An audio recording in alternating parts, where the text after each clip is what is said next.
पाक चीन मुआहदों पर कोई बातचीत नहीं हुई। आईएमएफ ने कहा है कि पाकिस्तान से पाक चीन मुआहदों के हवाले से कोई बातचीत नहीं हुई है। आईएमएफ का कहना है कि पाकिस्तान से पाक चीन मुआहदों के हवाले से कोई बातचीत नहीं हुई। आईएमएफ रुकन ममालिक के मुआहदों पर बातचीत नहीं करता, मालियाती इदारों और दोस्त ममालिक से माली ताउन के हुसूल का इन्हिसार पाकिस्तान पर है।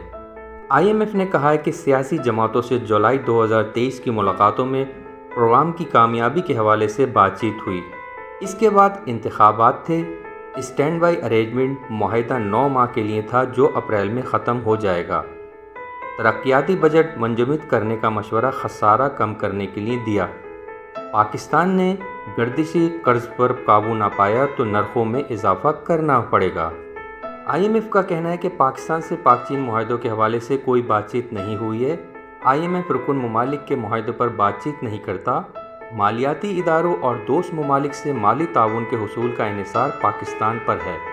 आईएमएफ के मुताबिक पाकिस्तान की माशी पेशरफ्त हौसला अफजाई है, मगर चैलेंजेस का ताहाल सामना है। आईएमएफ की तजावीज़ पर पाकिस्तान ने बेहतर अमल किया। पायदार शरह नमू के लिए पाकिस्तान को सियासी मुश्किलात पर काबू पाना होगा। वॉन कराची की वीडियोस देखने के लिए हमारा चैनल सब्सक्राइब कीजिए और बेल के आइकन को क्लिक कीजिए ताकि आप हमारी तमाम आने वाली वीडियो से बाखबर रह सकें।